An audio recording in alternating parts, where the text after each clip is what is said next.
Hamas menyerang duluan. Ketika dibales, Israelnya dikutukin. Wajar nggak gaya berpikirnya itu, saudara? Tidak wajar. Aneh sekali, saudara. Justru yang jadi korban malah dikutuki. Ini luar biasa, gaya berpikirnya terbalik, saudara. Ya kalau mereka tidak percaya Bapak Yahweh Yeshua, mungkin saya maklum. Loh, ini kalau orang yang katanya ngaku punya akar iman dari Israel, tapi ikut ngutukin, cilaka banget, saudara. Kitab suci mengatakan siapa yang mengutuk akan terkena kutuk, tapi siapa yang memberkati, dia akan diberkati.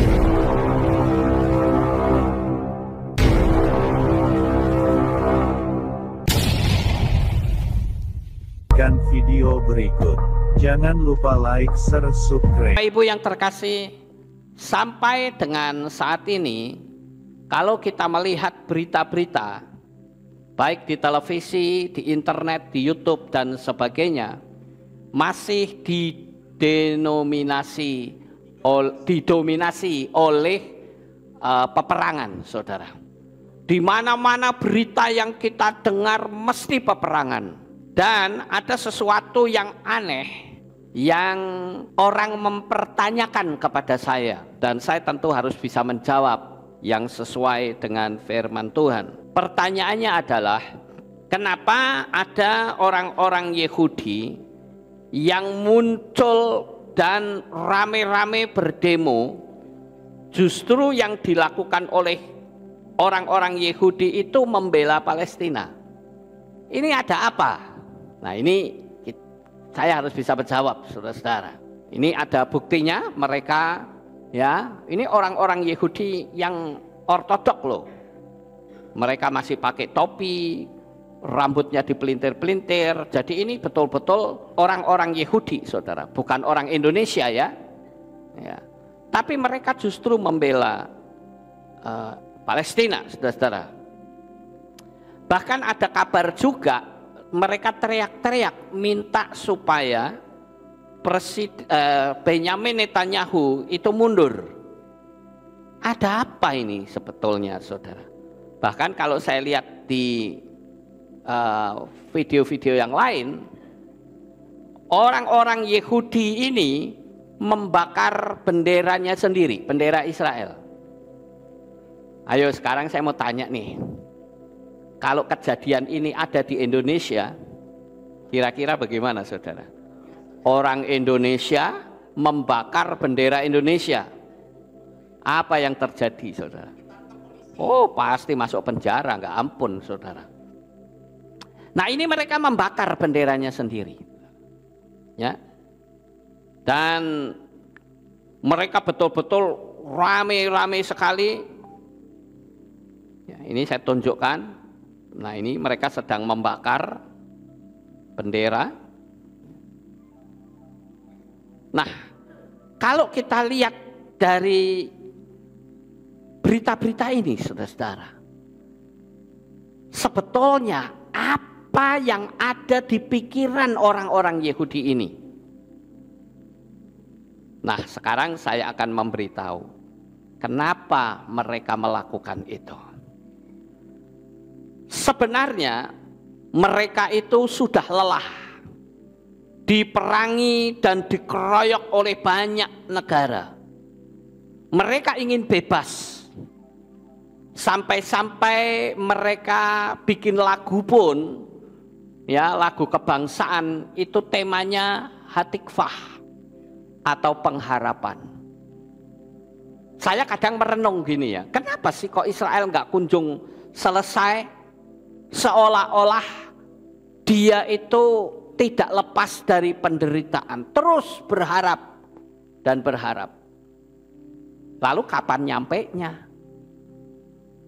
Kalau kita mau melihat dari sisi alam supranatural, lagu Hatikvah itu sendiri sudah tidak bisa membawa apa yang menjadi kerinduan bagi bangsa Israel. Kenapa? Karena mereka berharap. Sampai di sini paham, Bapak Ibu? Pengharapan itu berarti peristiwanya belum terjadi. Saya berharap supaya saya mendapatkan kebebasan. Apakah kebebasan itu sudah didapat? Belum. Dan itu terus dinyanyikan tiap-tiap tahun. Itu secara hukum alam supranatural nggak akan nyampe. Terus berharap dan berharap. Harusnya mereka ganti lagunya, saudara. Ya tapi ya sudahlah, itu urusan mereka. Tapi yang jelas, bangsa Israel itu ingin hidup damai. Dan kalau saya perhatikan, saudara, orang-orang kebanyakan tidak paham akan Israel. Termasuk Indonesia, mereka tidak paham. Nggak usah Indonesia deh, orang Kristen, saudara, yang katanya punya akar iman itu dari Israel pun tidak paham. Contoh yang gampang, nama Tuhannya saja berubah jadi Arab dan Yunani. Itu sudah meleset, saudara. Diomongi ngamuk-ngamuk, dipecat dari sinode, disingkirkan. Sudah begitu ketika setiap ada perang ikut-ikutan ngutuk, saudara. Nah coba kita akan berpikir secara realistis, saudara. Sekarang tolong jawab, perang ini terjadi apa tidak kalau Hamas tidak nyerang duluan? Tidak. Tidak akan terjadi, saudara. Jadi kalau begitu yang bikin gara-gara siapa? Pakai logika ya, saudara. Kita main logika berpikir. Kita punya nalar, ya. Jangan ngaco.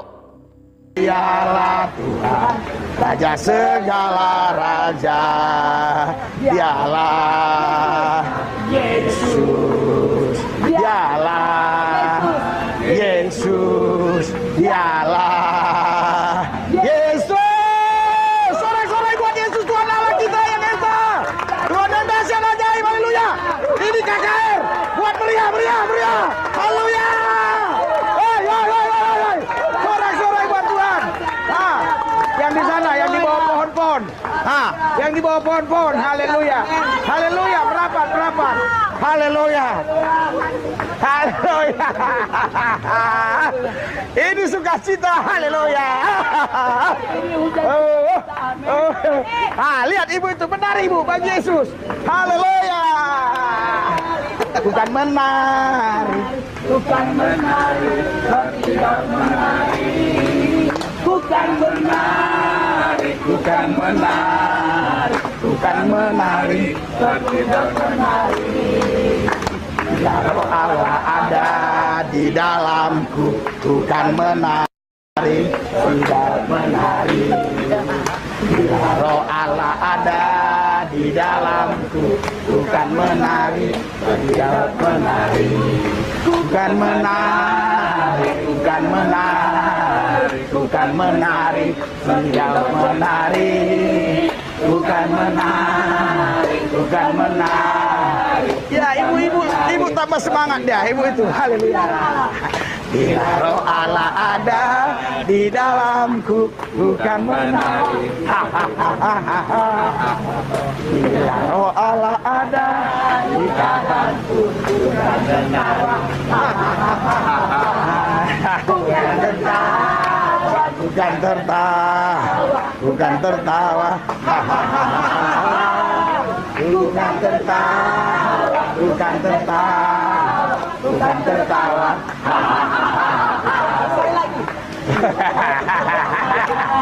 Haleluya, penuh roh, penuh roh. Penuh dia, urapan, kuasa, sukacita. Haleluya, haleluya. Bukan menari, tidak menari. Bukan menari, bukan menari. Bukan menari, tidak menari. Bukan menari, bukan menari. Bukan menari, tidak menari. Bukan ketawa, bukan tertawa. Aku kan tertawa, bukan tertawa. Bukan tertawa, bukan tertawa, bukan tertawa. Haleluya. Haleluya. Haleluya. Haleluya. Haleluya. Haleluya. Kita nyanyikan lagu ini karena kemarin juga saya tidak pernah nyanyikan. Ya. Saudara, ini lagu ciptaan kami sendiri. Jadi ada kurang lebih sudah belasan lagu kami ciptakan. Ya. Jadi lagu ini tidak bisa di copyright karena ciptaan kita sendiri. Anda belajar ya. Ini udah 2 kali dinyanyikan di sini, ikuti ya. Ya. Oke? 3, 2, 1. Yesus yang menyinari, memberi damai dan sejahtera. Yesus kepastian. Hamas menyerang duluan. Ketika dibales, Israelnya dikutukin. Wajar nggak gaya berpikirnya itu, saudara? Tidak wajar. Aneh sekali, saudara. Justru yang jadi korban malah dikutuki. Ini luar biasa, gaya berpikirnya terbalik, saudara.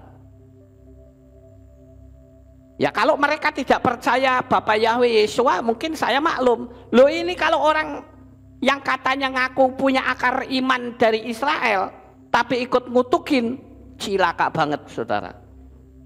Kitab suci mengatakan siapa yang mengutuk akan terkena kutuk, tapi siapa yang memberkati dia akan diberkati.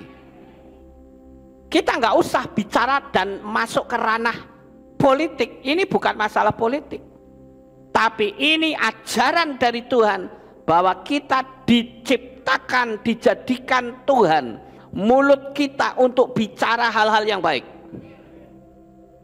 bukan bermulut kotor. Coba kita pakai gaya berpikir yang nalar, saudara. Bapak Ibu saudaraku yang terkasih, kembali saya katakan banyak orang yang tidak paham tentang Israel. Dianggap kalau orang Israel itu jahat kabeh, saudara. Semua jahat semua. Ada nggak orang Israel yang berhati baik? Oh, sangat banyak, saudara. Nggak usah itulah, kita bicara kabalah. Kalau saya bicara kabalah, orang akan berkata, oh itu satanik itu. Loh, Anda tahu nggak kabalah itu apa? Saya pernah pergi ke kampung kabalah yang disebut kampung Sefat. 2 kali kami ke sono. Kita belajar. Dan ternyata mereka tidak pernah satu kali pun mengagungkan setan. Bahkan mereka mengagungkan Bapak Yahweh, saudara. Walaupun mereka belum berani untuk menyebut namanya. Jadi ayolah kita mulai belajar berpikir yang baik, saudara. Makanya saya beri tema pagi ini, kok bisa sih? Kenapa kok bisa? Yang jadi korban dikutukin. Saya kasih tahu, Tuhan jadikan mulut kita bukan punya mulut kotor. Yang keluarnya hanya sumpah serapah. Bahkan kadangkala kita tidak tahu berita yang sebenarnya. Di luaran ini kan berita yang muncul kan liar sekali. Ya. Yang benar dianggap salah, yang salah dianggap benar. Lah kita ikut-ikutan. Kita harus punya prinsip. Tuhan jadikan mulut kita untuk mengucapkan kalimat-kalimat yang bernada berkat. Sekarang pertanyaannya, boleh nggak kita berdoa memberkati Palestina? Boleh. Kenapa? Karena mereka juga butuh diselamatkan. Kita doakan supaya mereka mengerti kebenaran. Karena orang Israelnya sendiri kadang banyak yang tidak ngerti kebenaran. Nah, sekarang kita akan lihat apa sebenarnya konsep yang ada dalam pikiran mereka. Kenapa kok mereka sampai minta Netanyahu mundur? Kemudian bendera Israel dibakar. Mereka teriak-teriak membela Palestina. Nah, itu saja kan sudah membuktikan bahwa tidak semua orang Israel itu membenci Palestina. Ya toh, saudara?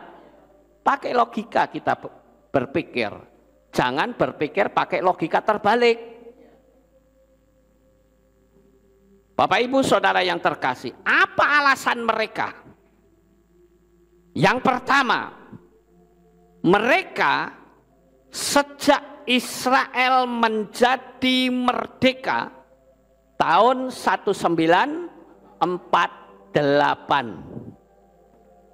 Itu sebetulnya orang-orang Israel, khususnya Yahudi Ortodok, mereka itu tidak suka. Loh, tidak sukanya karena apa? Karena sistemnya itu berubah. Dari sistem kerajaan berubah menjadi sistem presidensial.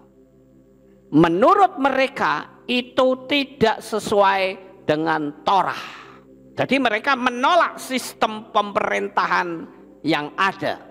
Mereka, yang kedua, mereka itu intinya dari dulu menghendaki bukan sistem presidensial, tetapi mereka menghendaki sistem kerajaan. Karena mereka berpikir Torah nggak ada sistem presiden, nggak ada, adanya kerajaan, saudara. Dan yang ketiga, mereka itu masih merindukan kedatangan Mesias. Dan Mesias yang benar menurut mereka adalah yang mendamaikan Israel dengan negara-negara yang lain. Sementara mereka tidak menerima Yeshua, karena Yeshua faktanya dengan mudah bisa disalib, dengan mudah bisa dihina, dicaci maki. Tidak pernah ada perlawanan sama sekali. Sedangkan mereka berpikir seharusnya kalau memang Yeshua itu adalah Mesias, bebaskan kami dari sistem penjajahan Romawi. Sampai di sini Bapak Ibu bisa tangkap. Yang keempat, bagi mereka Yeshua bukanlah Mesias. Karena dia tidak mendirikan kerajaan Israel. Mereka tidak percaya dan tutup mata dan tidak mau mengakui bahwa Yeshua faktanya sudah bangkit dari kematian.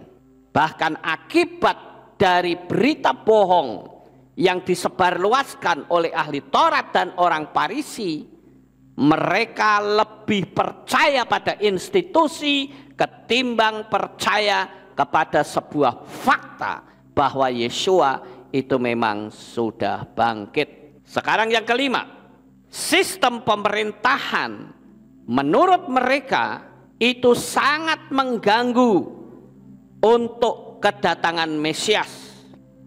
Jadi bagi mereka inilah saatnya kita berdemo supaya sistemik negara ini berubah menjadi kerajaan. Sampai di sini paham Bapak Ibu?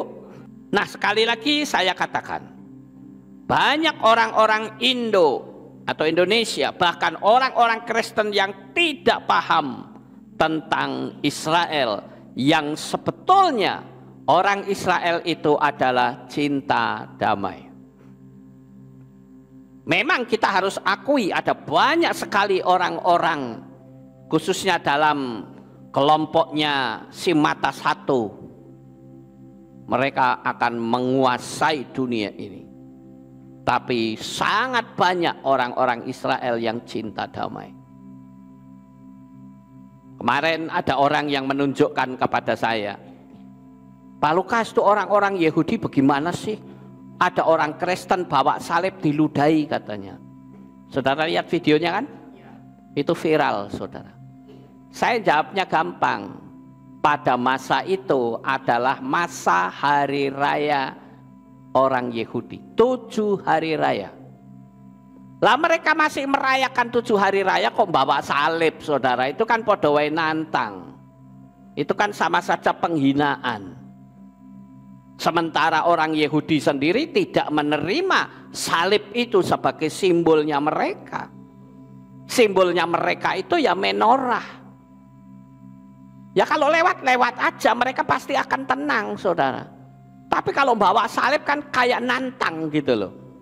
Ya jangan salahkan mereka kalau mereka meludahi. Loh, mereka masih merayakan hari raya kok. Sama seperti kita waktu merayakan perayaan 7 hari raya. Kemudian ada orang yang ganggu pakai simbol-simbol lain. Apakah kita bilang, oh ya silakan, enggak apa-apa. Silakan.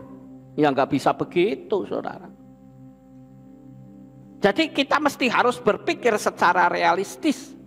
Apa sebetulnya yang sedang terjadi? Dan sekali lagi saya katakan, kita harus berhati-hati dengan berita-berita yang beredar secara liar. Sebaiknya jangan ikut-ikutan memihak siapapun, apalagi sampai ikut-ikutan mengutuki Israel. Justru kita harus berdoa memberkati Israel. Saya nggak peduli orang suka nggak suka, emang gua pikirin. Bapak Ibu Saudara yang terkasih, sekarang saya akan kasih tahu kepada saudara, dasarnya apa kok saya berani mengatakan bahwa orang Israel itu sebetulnya pingin sistem negaranya itu adalah sistem kerajaan, bukan sistem presidensial.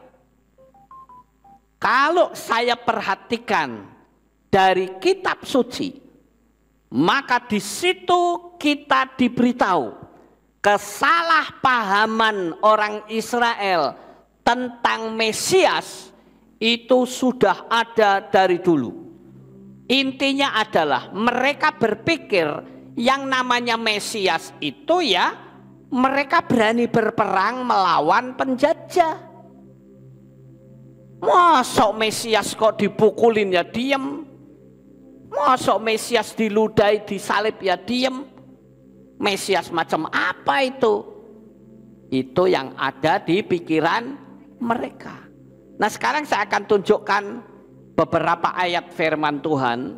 Nanti Brisco bisa baca ya, bahwa kesalahpahaman tentang Yesua itu sudah dimulai sejak Yesua lahir, dan itu pun dipahami oleh orang Majus sampai-sampai Herodes cemburu, dikira Yesua yang baru dilahirkan itu adalah pesaing beratnya dia. Kita baca Matius pasal 2 ayat 2. Seraya bertanya, di manakah dia, raja orang Yahudi yang telah dilahirkan itu?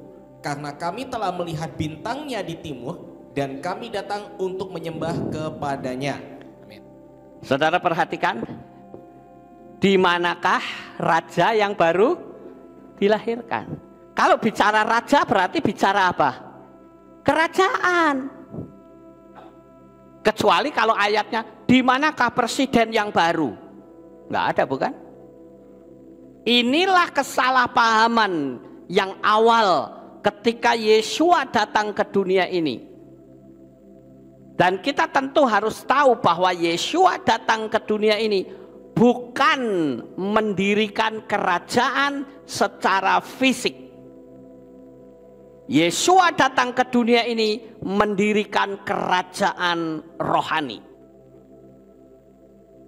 Yesua datang ke dunia ini bukan memporak-porandakan penjajahan, tetapi Yesua mendirikan kerajaan, memporak-porandakan sistem pemerintahan setan.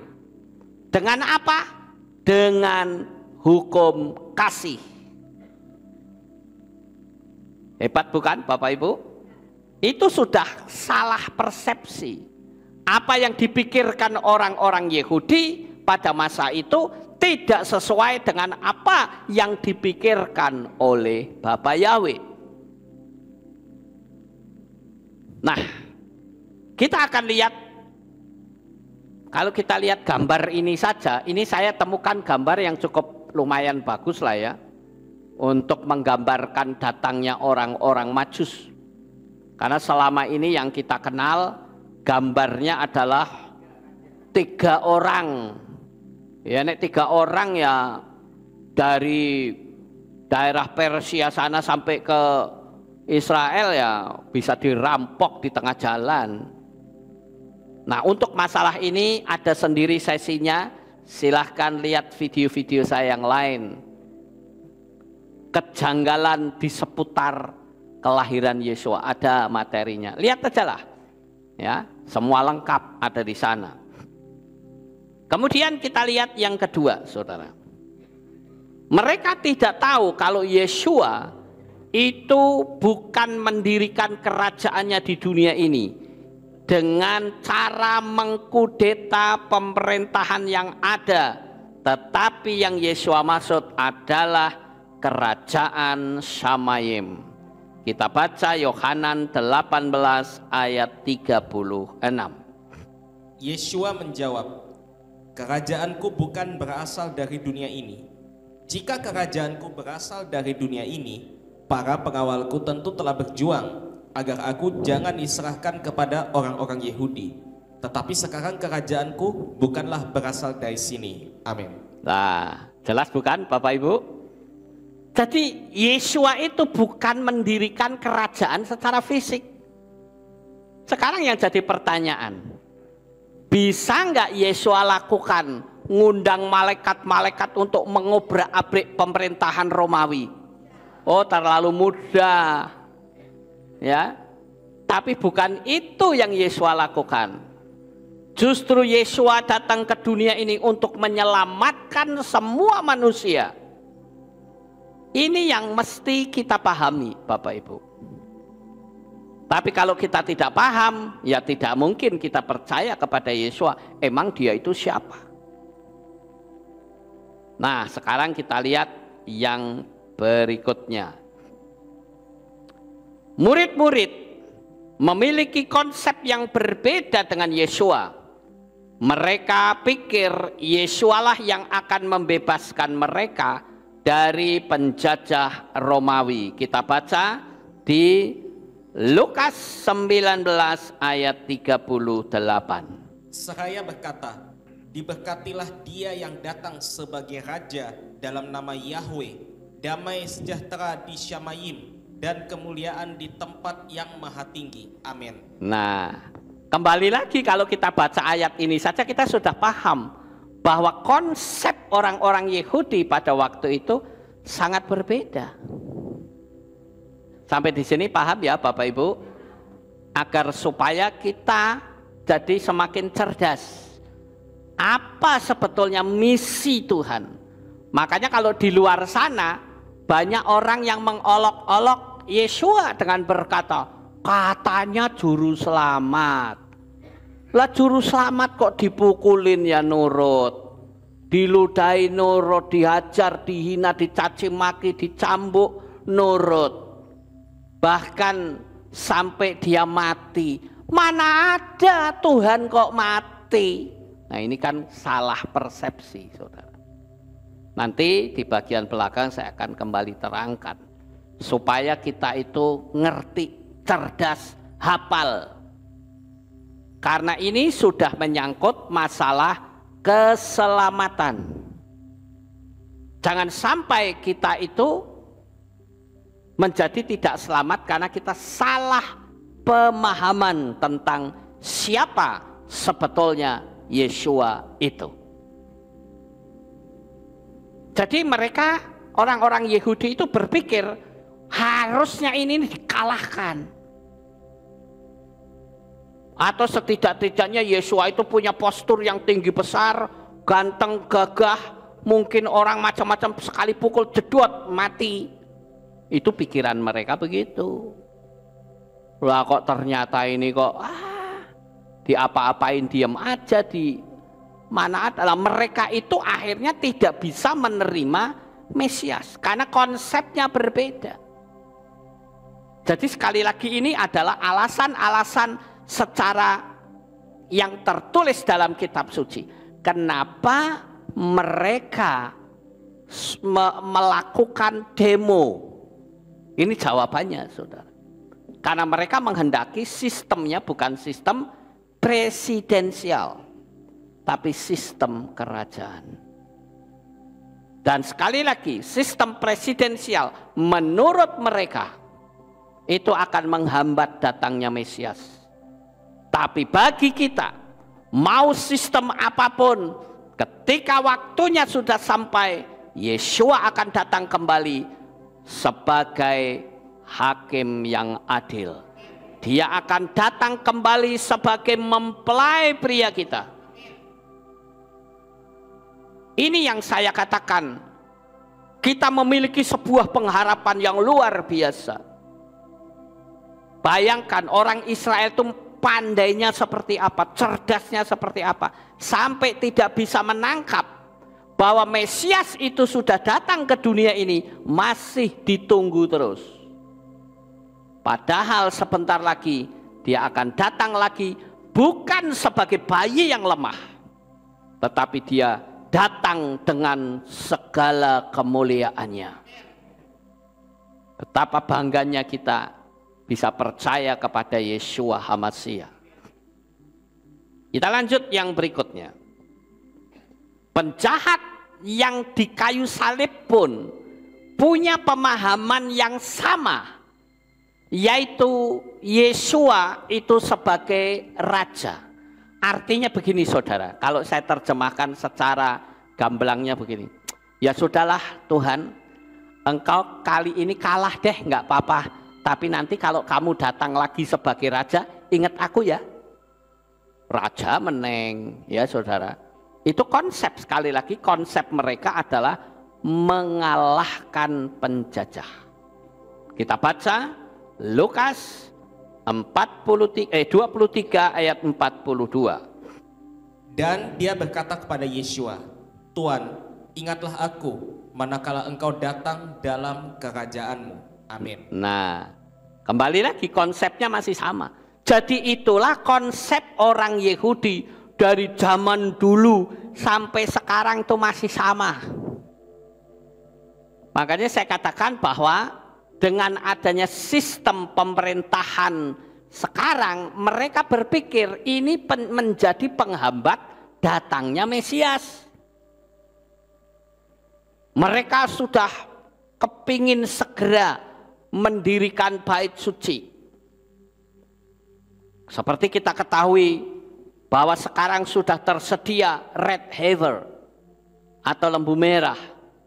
Dulu sudah ada, tapi sayang didiskualifikasi karena ekornya hitam. Mereka menemukan lagi red heifer yang lain. Ternyata didiskualifikasi lagi karena sekalipun semuanya merah, diketahui bahwa itu adalah rekayasa genetika. Nah sekarang muncul lagi nih red heifer, dan yang kali ini betul-betul secara alamiah. Tidak ada sentuhan tangan manusia sama sekali. Tidak ada lagi rekayasa genetika, yang artinya masa kedatangan Mesias sudah sangat dekat. Karena ketika nanti dia datang, akan ada prosesi yang dipakai untuk menyucikan bait Elohim dengan lembu merah itu. Tapi saya tidak bicara di situ, saudara. Saya akan tetap fokus tentang kesalahpahaman orang Israel ini. Sekarang kita lihat yang lebih jauh. Sampai Yeshua dibangkitkan, murid-murid masih belum paham. Bahkan saat mereka dalam perjalanan menuju ke Emmaus pun mereka tidak tahu. Coba kita baca Lukas 24 ayat 21. Dan dahulu kami berharap bahwa dia adalah orang yang akan segera menebus Israel Tetapi kenyataannya dengan semua ini, hari ini memasuki hari ketiga sejak apa yang telah terjadi itu. Amin. Nah, mereka nggak paham saudara bahwa hari itu Yesua sudah bangkit. Nah, waktu itu Yesua ikut jalan bersama murid-murid yang hatinya sedang kecewa. Aku kira dia akan memulihkan kerajaan bagi Israel. Nyatanya, ya sudahlah, ayo kita jalan ke Emmaus sajalah. Lah di situ Yesua tanya, kamu itu sedang ngomong apa sih? Jalan bareng loh, saudara. Tapi mereka bisa tidak ngerti kalau mereka berjalan bersama Yesua. Dan memang kalau kita perhatikan ayatnya, Yesua itu wajahnya sudah berbeda. Mereka berjalan bersama. Tapi mereka tidak tahu bahwa mereka berjalan bersama Tuhan mereka. Barangkali saya kalau terapkan sekarang sama juga. Banyak di antara kita yang tidak menyadari bahwa tiap-tiap hari, tiap-tiap waktu ada Tuhan yang selalu bersama dengan kita. Tapi kita nggak ngerti, saudara. Lalu apa bedanya dengan dua orang murid yang menuju ke Emmaus? Mereka tidak tahu. Mereka taunya apa, saudara? Setelah mereka nyuruh makan, ya, mereka nyuruh mampir. Kemudian Yesua melakukan apa? Memecah-mecahkan roti. Baru mereka sadar. Sekali lagi ingat, ini bukan perjamuan kudus, ya. Tapi Yesua punya kebiasaan memecah-mecahkan roti. Mereka baru tahu, loh, lah ini kan guru kita. Tapi terlepas dari semua itu, kembali lagi saya katakan bahwa inilah bukti-bukti secara kitab suci, secara otentik bahwa konsep mereka tentang Tuhan itu salah besar. Barangkali kalau saya pertanyakan kepada saudara, mungkin kita juga punya pemahaman yang sama. Kalau saya tanya siapakah Yesua itu, mungkin banyak yang tidak paham. Ambuh wis pokoknya aku melu wae. Ada yang seperti itu. Saya banyak mendapatkan kesaksian dari orang-orang yang WA saya yang mengatakan, sekarang saya baru paham, saya baru ngerti siapakah Yesua itu. Saya tanyalah, kamu jadi Kristen sudah berapa lama? Sejak ada di kandungan ibu saya. Tapi saya tidak tahu tentang apapun. Yang saya tahu, mamaku beragama Kristen, ya aku wis ikut wae. Tanpa tahu tujuanmu ikut Tuhan itu untuk apa. Saya berharap jemaat di sini tidak ada yang seperti itu. Saya juga berharap para subscriber yang mengikuti streaming ini tetap memiliki konsep yang benar tentang siapakah Yesua itu. Jadi kalau begitu ada sebuah pertanyaan yang besar dan penting. Siapa sebetulnya Yesua itu? Nah, Bapak Ibu yang terkasih, saya akan jawab siapa sebetulnya Yesua itu. Dia adalah Bapa Yahweh sendiri yang menjadi manusia. Yohanan 14 ayat 9. Yohanes 14 ayat 9. Yesua berkata kepadanya, telah demikian lama aku ada bersama kamu, dan engkau belum mengenal aku, Filipus? Siapa yang melihat aku, ia telah melihat Bapa. Dan bagaimana engkau berkata, tunjukkanlah Bapa itu pada kami? Amin. Nah, ini Filipus loh, muridnya sendiri loh. Nggak ngerti siapa itu Yesua. Sehingga dia tanya, guru, tunjukkanlah Bapa itu kepadaku. Kenapa Filipus bertanya seperti itu? Karena Bapa Yahweh tidak bisa dilihat dengan mata. Makanya supaya dia bisa dilihat dengan mata, maka Bapa Yahweh itu menjadi manusia. Makanya Yesua berkata, kalau kamu melihat aku, melihat Bapa. Paham Bapak Ibu? Jadi Yeshua itu siapa? Dialah Bapak Yahweh sendiri. Gampang sebetulnya. Dan saya tunjukkan sebuah konsep teologi yang sangat simple. Tapi sayangnya dipelintar-pelintir dengan pola teologi bikin orang bingung, saudara. Sekarang saya tunjukkan. Yang di ujung sana itu kan ada cahaya tuh. Ya, yang kiri atas. Cahaya itu saya katakan itulah Yahweh, saudara. Nah sekarang Bapak Yahweh ingin menuntun umatnya, ya, dari Misraim menuju ke Kanaan. Dia memakai apa? Tiang awan dan tiang api. Jadi kalau begitu tiang awan dan tiang api itu siapa? Bapak Yahweh sendiri. Menjadi tiang awan dan tiang api. Nanti orang bilang, mana ada Tuhan kok jadi api, jadi tiang awan. Ya kalau Anda berpikir seperti itu, berarti Bapak Yahweh itu tidak maha kuasa. Kalau dia maha kuasa, dia bisa jadi apa saja. Kalau tidak bisa jadi tiang awan dan tiang api, berarti Bapak Yahweh kalah sama Banaspati, saudara. Tahu Banaspati enggak? Ya, mungkin ada di antara teman-teman kita yang dari negara lain bingung, apa kuwi Banaspati? Banaspati itu adalah jin api atau setan api. Dia bisa menjelma menjadi api. Itu Banaspati. Mosok setan aja bisa, Bapak Yahweh enggak bisa. Sampai di sini paham? Kemudian kalau saudara lihat yang sebelah kanan, itu ada tangan yang menulis mene tekel ufarsin. Itu adalah tangannya Bapak Yahweh sendiri yang menulis di dinding kerajaannya Raja Belsasar. Karena dia sombong ditulis mene tekel ufarsin. Bahwa sistem pemerintahan raja itu diakhiri karena sombong. Pertanyaannya, tangan siapakah itu? Tangannya Bapak Yahweh, saudara.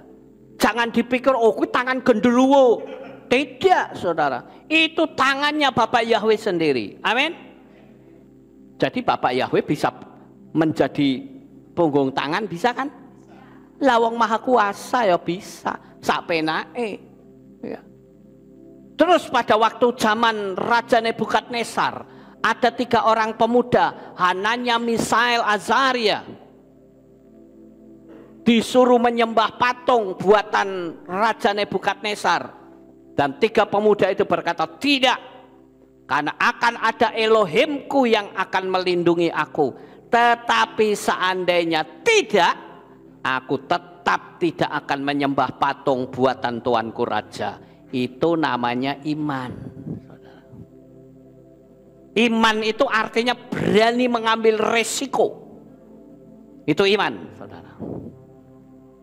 Dan ternyata ketika pemuda itu betul-betul dicemplungke di dapur api perapian yang menyala-nyala. Dan Raja Nebukadnezar kaget, loh tadi ada 3, kok sekarang ada 4. Siapa yang satunya ini? Tidak lain adalah Bapak Yahweh sendiri yang menjadi manusia. Tetapi dia jadi manusia tiba-tiba sudah jogrok gede, saudara. Berbeda pada saat menggenapi nubuatan. Bagaimana Bapak Yahweh menjadi manusia secara alamiah, secara natural. Untuk menyelamatkan kita. Karena dosa kita. Maka tidak ada satupun manusia yang bisa selamat. Maka saya memberitahu kepada saudara sekalian, kalau mungkin hatimu sekarang sedang kecewa, seberat-beratnya kecewa, jangan sekali-kali tinggalkan Bapak Yahweh dan Yeshua HaMashiach. Engkau akan mati binasa. Kenapa? Karena engkau yang akan membayar dosamu siapa? Yang membayar engkau dari dosa itu siapa? Darahnya Nabi siapa yang bisa? Tidak ada satupun Nabi yang darahnya bisa untuk membayar engkau dari dosa. Tidak bisa. Kenapa? Karena manusia itu sudah jatuh dalam dosa. Darah orang berdosa tidak mungkin menyelamatkan orang berdosa. Yang bisa menyelamatkan adalah darah yang maha suci. Darah yang tidak pernah melakukan kesalahan. Darah yang tidak pernah berbuat dosa. Itulah darahnya Yeshua HaMashiach. Jadi urutannya itu gampang, saudara. Bapak Yahweh menjadikan manusia. Manusianya berdosa, maka manusia harus bayar dengan darah. Tapi karena Bapak Yahweh tidak punya manusia yang sempurna, maka diganti dengan darah domba, darah binatang. Loh kok darah binatang bisa? Bisa. Karena apa? Binatang itu tidak berdosa. Tidak pernah dalam kitab suci kita mengatakan dombanya Abraham, domba yang berdosa. Kenapa? Lah tukang ceruduk. Enggak begitu, saudara. Sekalipun domba seruduk-serudukan, bahkan ada yang mati, tapi tetap tidak ada domba yang Tuhan ampuni ya, musuh saya kepalanya pecah. Enggak ada seperti itu. Itu sebabnya darah binatang itulah yang dipakai untuk membayar manusia dari dosa. Tetapi itu harus diperbaharui dari tahun ke tahun, khususnya pada saat perayaan Hari Raya Yom Kippur. Saat perayaan Yom Kippur, imam besar akan menumpangkan tangannya atas dua domba. Yang satu disembelih, yang satu tanduknya dikasih ikat tali kermisi, kemudian dilepaskan di padang gurun yang disebut dengan Azazel. Maka ketika domba itu mati, didapati tali kermisinya menjadi putih. Maka ada ayat yang mengatakan, sekalipun dosamu merah seperti kermisi, akan menjadi putih seperti salju. Bapak Ibu yang terkasih, darah binatang akan terus diperbaharui. Sekarang bagaimana caranya agar tidak perlu lagi menggunakan darah binatang? Maka sekali lagi tuntutannya adalah harus ada manusia yang sempurna, yang berani mencurahkan darahnya untuk membayar manusia dari dosa. Sekali lagi, dunia ini tidak ada manusia yang sempurna karena dia sudah ada dalam dosa. Yang sempurna itu adalah Bapa Yahweh, sedangkan yang harus bayar itu adalah manusia. Maka tidak ada cara lain kecuali Bapa Yahweh menjadi manusia. Paham Bapak Ibu? Itu sebabnya tadi dalam ayat bacaan dia katakan, kalau kamu melihat aku Filipus, kamu melihat Bapa. Saya ambil sebuah ilustrasi. Ada orang yang berada di sebuah pedalaman. Dia sering mengakses streaming kita. Tapi namanya di pedesaan, yang bisa ditangkap hanya suaranya saja. Orang di desa terpencil itu mereka kenal siapa itu gembala jemaat Kehilat Aleph Tau. Mereka taunya Lukas Sutresno, tapi wajahnya nggak tahu, saudara. Nah, sekali waktu saya berkunjung ke sana, lalu saya cerita tentang iman dan sebagainya. Orang di situ bilang, Pak, tolong tunjukkan gembalanya Lukas Sutresno macam apa. Saya akan jawab, kamu melihat aku, kamu melihat gembalanya Aleph Tau. Paham nggak Bapak Ibu? Jadi kalau begitu, ketika Yesus berkata, kamu melihat aku sama seperti kamu melihat Bapa, artinya Yesus itu siapa? Ya Bapak Yahweh sendiri. Kenapa orang pusing muter-muter, saudara? Bahkan ada sekarang konsep Yesua dengan Yahweh itu pribadi yang berbeda. Ya wis bukan ehad lagi dong kalau begitu. Sampai di sini paham?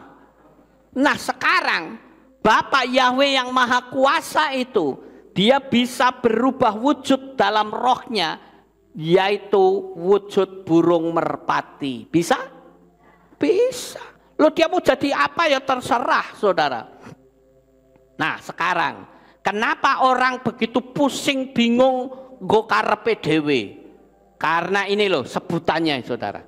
Bapa Yahweh jadi manusia, bisa disebut firman menjadi daging. Bisa? Bisa.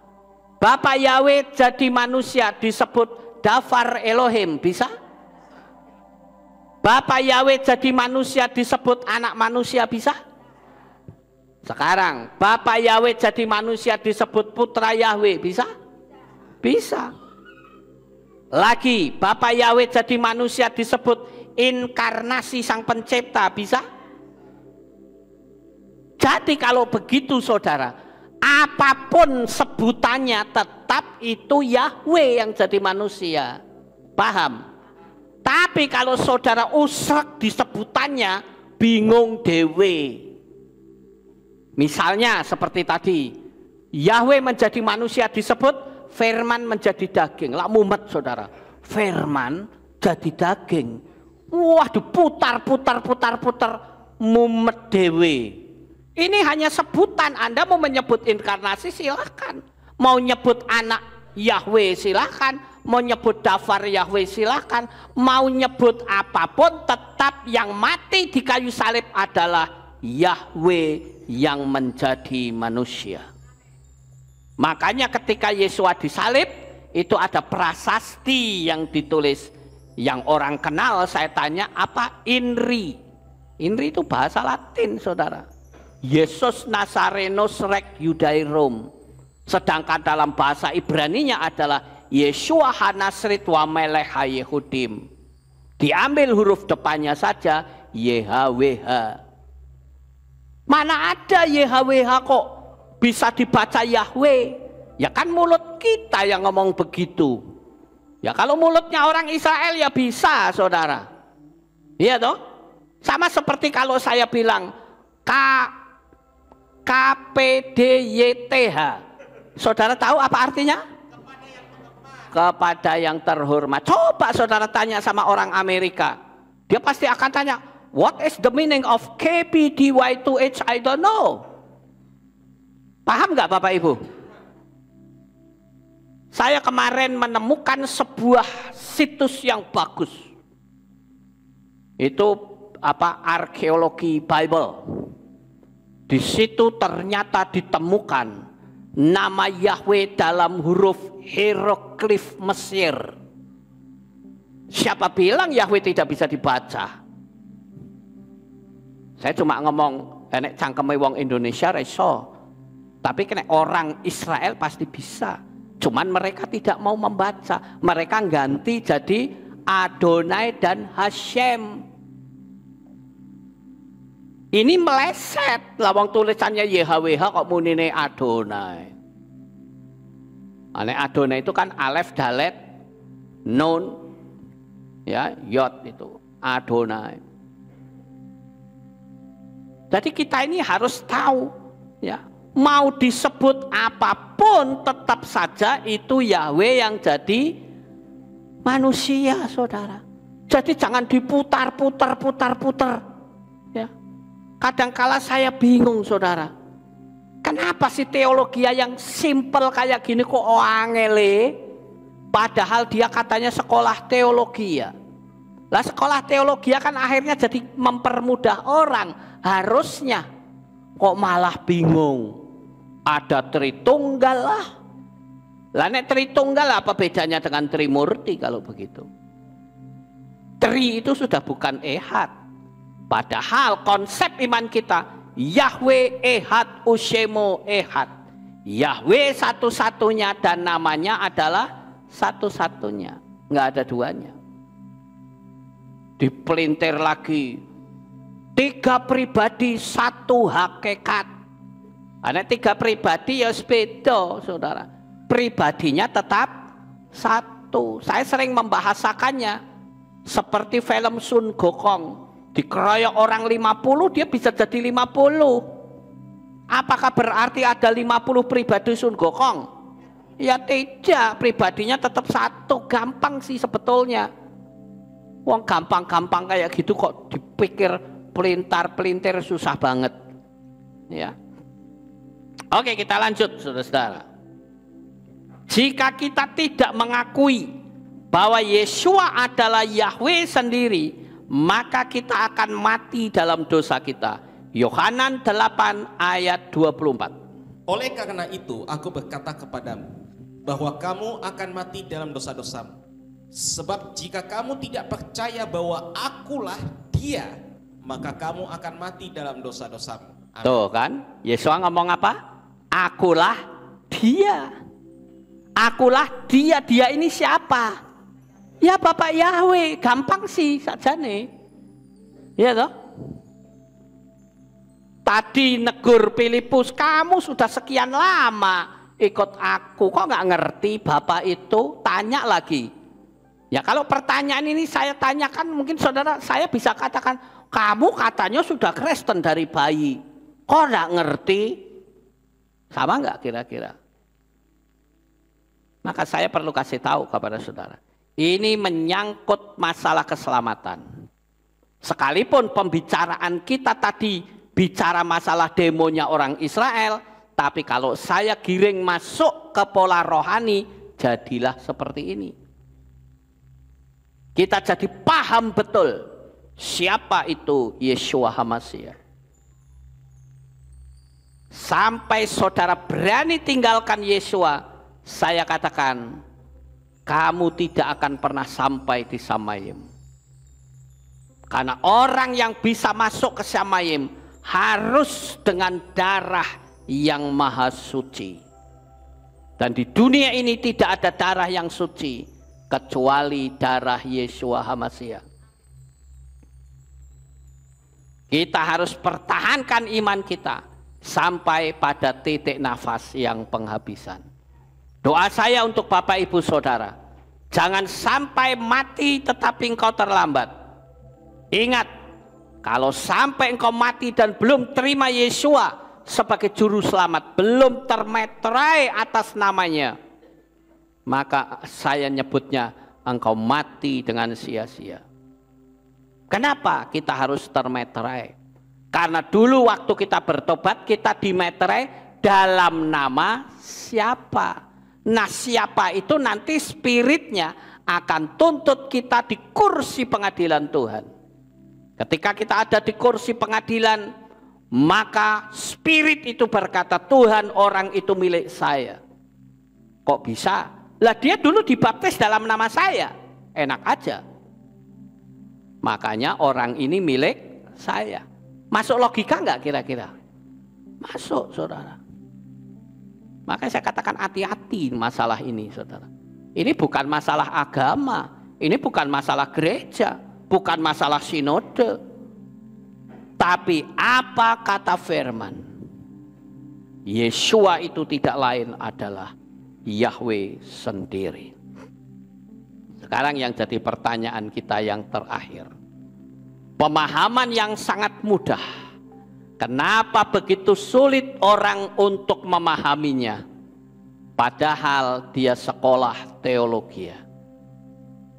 Namanya sekolah teologi itu berarti sekolah yang membicarakan masalah Tuhan. Tapi sampai tidak bisa. Tahu kenapa, saudara? Karena ada spirit yang mengikat dia.